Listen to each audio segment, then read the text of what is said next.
여주대학교 학생 여러분 안녕하십니까? 방송제작연예과의 허근혁 교수입니다. 이번 시간에는 윈도우 비스타와 윈도우 7 사용자를 위한 윈도우 라이브 무비 메이커 사용법을 알려드리도록 하겠습니다. 자, 윈도우 라이브 무비 메이커를 시작합니다. 비디오 및 사진을 찾아보려면 여기를 클릭하세요. 이런 말이 있죠. 클릭을 해보겠습니다. 그런 다음에 자기가 편집에 사용할 영상 소스가 있는 폴더로 이동을 하시면 되겠습니다. 바탕화면에 아이폰 동영상, MV, 여기에 제가 사용할 클립들이 모두 들어가 있습니다. 모두 선택한 다음에 열기를 누릅니다. 그러면은 오른쪽에 이렇게 파일들이 나타나죠. 총 16개 정도의 파일이 나타난 것을 확인할 수 있습니다. 이 파일을 보는 방법이 여러 가지가 있는데요. 우선 오른쪽 아래 보시면은 플러스, 마이너스 이런 표시가 있는데요. 마이너스를 플러스 쪽으로 드래그해서 보면은 파일이 이렇게 펼친 형태로 나타납니다. 그리고 마이너스 쪽으로 갈수록 이렇게 짧은 형태로 나타나는데요. 물론 실제 파일의 길이와는 상관이 없습니다. 다만 편집에 있어서 어떤 것이 더 편하냐 이거에 따라 가지고 적절한 길이를 선택하시면 되겠습니다. 그 왼쪽에 보시면은 아이콘의 크기를 조절할 수 있는 메뉴가 있습니다. 지금은 작은 아이콘인데요. 큰 아이콘을 해보겠습니다. 굉장히 크죠? 아주 작은 아이콘. 아주 작은 아이콘은 너무 작나요? 지금은 전체적인 상황을 보면 좋기 때문에 작은 아이콘 정도로 하겠습니다. 파일의 시작점과 끝점은 이렇게 옛날 필립 모양의 스프라켓 홀로 확인할 수가 있습니다. 이 부분이 시작점이고 이 부분이 끝점인데요. 좀 길게 펼쳐 보겠습니다. 파일을. 그러면은 시작점과 끝점이 더 확연히 구분이 되겠죠?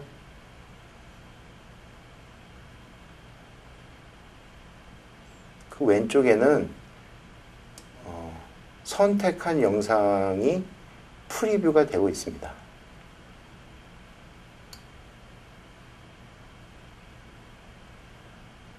이렇게 세로선을 드래그해도 되고 프리뷰 화면 아래에 있는 거를 드래그해도 되고 전체 파일을 갖다가 프리뷰 할 때는 왼쪽에 있는 것이 더 편하겠습니다. 자, 파일을 다시 짧게 보게 하고요. 기본적인 편집의 방법을 알려드리겠습니다. 윈도우 라이브 무비 메이커는 여기 오른쪽에서 보는 파일의 순서에 따라서 출력이 됩니다.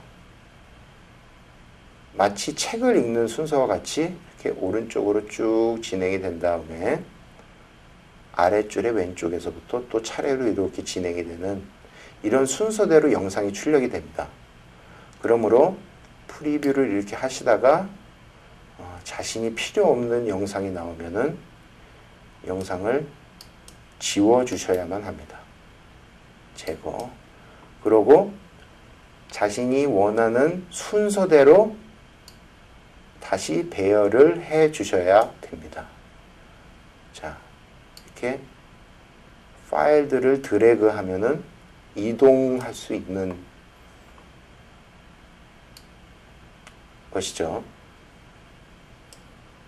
자, 파일들을 순서에 맞게 이동합니다. 이렇게 대략적인 순서를 정렬한 다음에 각 파일의 내부로 들어가서 좀 더 세밀한 편집을 하면 되겠습니다. 이렇게 대략의 순서를 정렬하시는 중에 한 파일 내에 여러 부분을 다른 순서로 사용하고 싶으실 경우도 있을 수 있습니다. 비록 한 번에 찍힌 영상이지만 앞뒤를 바꿀 수도 있고요. 다른 부분에 덧붙일 수도 있겠습니다. 그러할 때는 파일을 조금 늘려볼까요?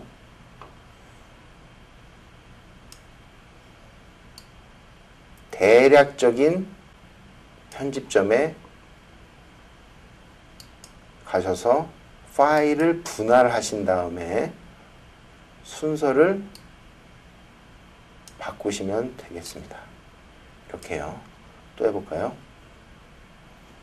그냥 바로 해보죠. 이 정도에서 분할 한 다음에 잘려진 거를 앞으로 보낼 수도 있죠. 이렇게 화면에 보이는 모든 영상이 출력이 되기 때문에 일단은 대략적인 순서를 맞추고 전혀 필요 없는 파일을 제거를 해주시면 됩니다. 자, 그런 다음에 각 파일의 내부로 들어가서 좀 더 세밀한 편집을 해보겠습니다. 파일을 좀 펼쳐볼까요?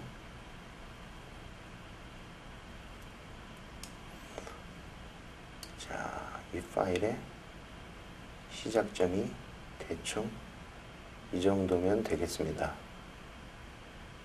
이렇게 대략적인 위치에 세로선을 위치시킨 다음에 왼쪽으로 가시면은 이전 프레임과 이후 프레임이 있습니다. 이걸 한 번씩 클릭하실 때마다 3프레임씩 이동합니다. 프레임이라는 거는 어렵게 생각하지 마시고 그냥 한 장의 그림이라고 생각하시면 됩니다. 영상이라는 거는 일반적으로 30장의 그림이 1초 동안 빨리 보여지는 것이라고 생각하면 되는데요. 한 번 이동할 때마다 3프레임 정도씩 이동하기 때문에 때로는 4프레임도 될 수 있습니다.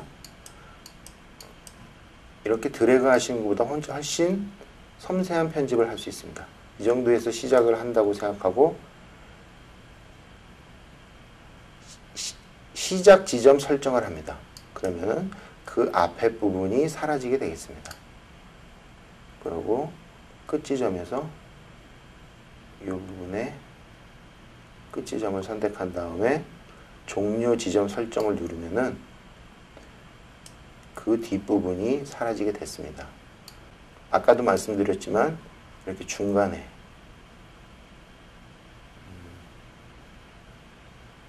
이 중간 부분을 갖다가 만약에 이동을 하고 싶다 그러면은 앞부분도 쓰고 중간 부분도 쓰고 이렇게 하고 싶다 그러면은 자르기 도구로 시작 지점과 종료 지점을 설정하는 것이 아니라 파일을 분할하셔야 됩니다. 그래야지 예를 들어서 이 부분이 다시 분할돼서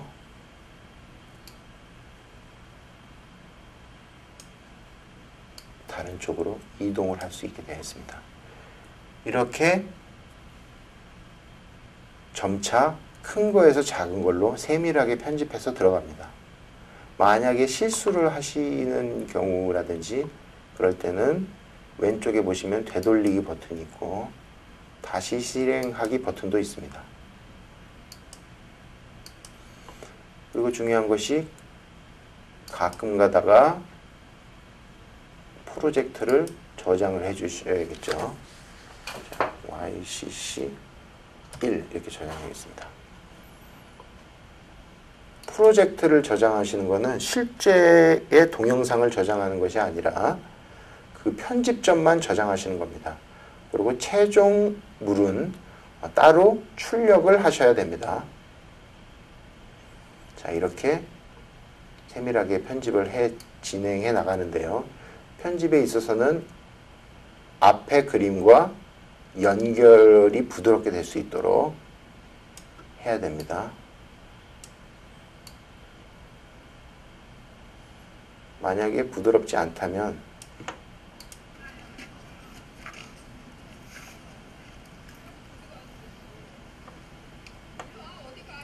세밀하게 잘라내셔야겠죠.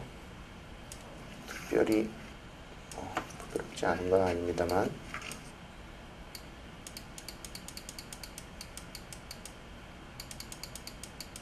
여기서 하고 있습니다.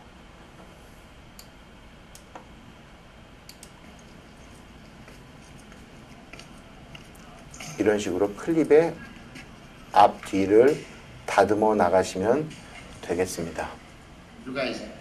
이런 식으로 그림 편집을 마치면 되겠습니다. 제가 이렇게 그림 편집을 마쳤습니다. 제가 원하는 순서대로 배열이 되었고 파일의 앞뒤가 깔끔하게 연결이 됐는데 뭐 이렇게 빠르게 보면서 편집을 할 수는 없습니다.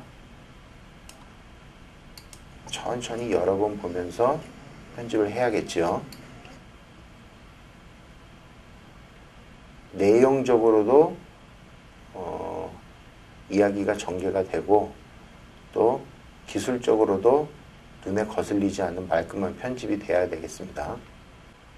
그림 편집을 마치신다면은 각 클립의 볼륨을 조절해 주시면 되겠습니다. 일종의 사운드 편집이 되겠는데요.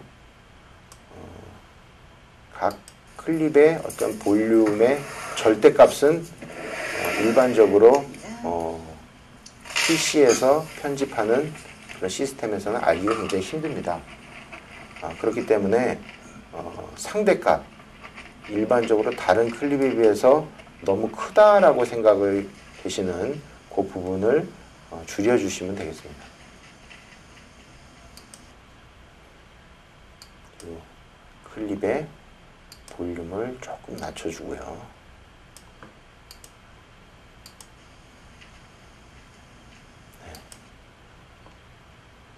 모니터 볼륨은 최대로 돼 있죠. 그리고 이 부분도 냄새를 쿵쿵 맡고 있어. 조금 줄여줍니다.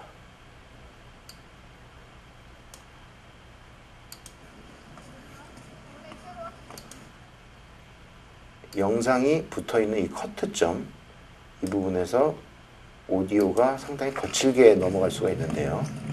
이런 부분은 예를 들어서 이 부분에 이 파일의 볼륨을 조금 줄여주시고 페이드 인, 페이드 아웃이 있습니다.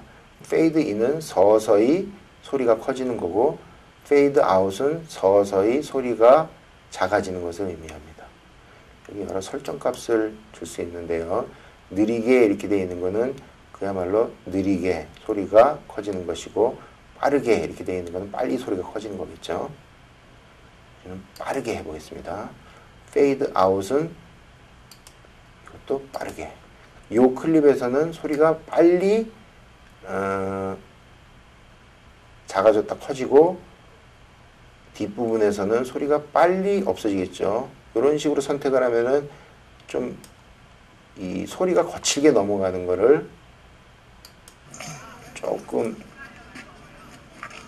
피해갈 수 있습니다. 이런 식으로요.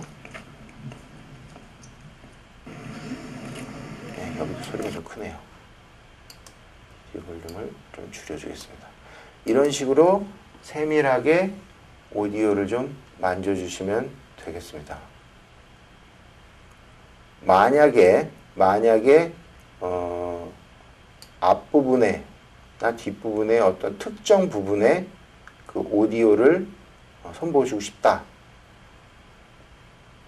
특정 부분의 오디오가 너무 크다. 뭐 이런 그런 경우에는 파일을 분할을 하신 다음에 그 부분에 볼륨을 조절해 주시면 되겠습니다. 이런 식이 되겠죠?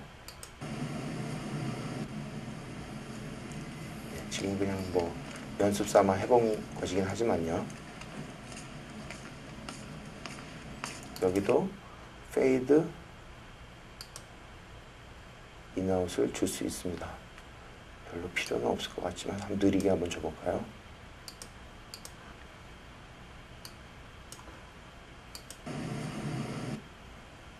이런 이런 식으로요.